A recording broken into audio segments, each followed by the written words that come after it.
Nos politiciens mangent dans la main des grandes fortunes de l'édition, ce n'est pas nouveau. Ils les abreuvent de subventions et naturellement sont récompensés par l'édition de leurs bouquins avec attachés de presse.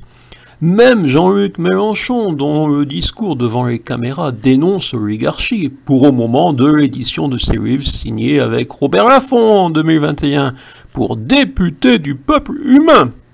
Le groupe élitiste du groupe Vivendi de la galaxie Bolloré. Yannick Bolloré, dit le fils, étant président du conseil de surveillance. Si M. Mélenchon change souvent d'éditeur, en 2019 pour et ainsi de suite, c'était Plomb, du même groupe élitiste de la galaxie Bolloré.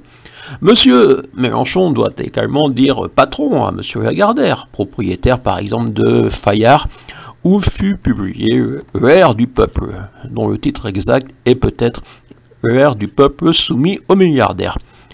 Le challenger de Jean-Luc Mélenchon étant pour nos médias Éric Zemmour, l'auteur auto-édité à la faute d'orthographe dès la première phrase. Monsieur Zemmour doit également dire patron à Monsieur Lagardère, même s'il a peu publié chez Fayard. On note quand même Mélancolie française en 2010. Monsieur Zemmour étant un auteur Albin Michel, du milliardaire plus discret Francis Esménard.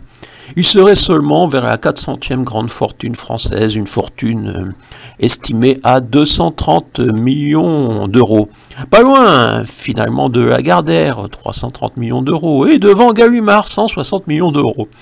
Bolloré étant plus diversifié et intouchable pour des éditeurs à la 20e position française à environ 4,5 milliards de dollars. Oui, à ce niveau-là, on parle en dollars. Les subventions prétendues attribuées à la culture au monde de l'édition, prétendues pour soutenir un secteur en crise, prétendues pour soutenir des écrivains, permettent à la fin à certains éditeurs de figurer dans les grandes fortunes de France. Elles permettent d'enrichir les riches naturellement. L'État subventionne les fournisseurs de matières premières, ce qui permet aux grands patrons d'engranger plus de bénéfices.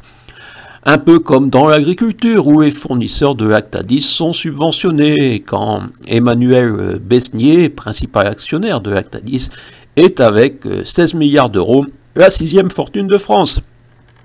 Qu'un politicien comme Jean-Luc Mélenchon participe à ce jeu tout en se prétendant opposé à l'oligarchie devrait susciter au moins le sourire du pays. Quant à M. Zemmour, s'il s'est auto-édité, c'est simplement qu'Albin Michel semble avoir refusé de continuer à associer leur nom.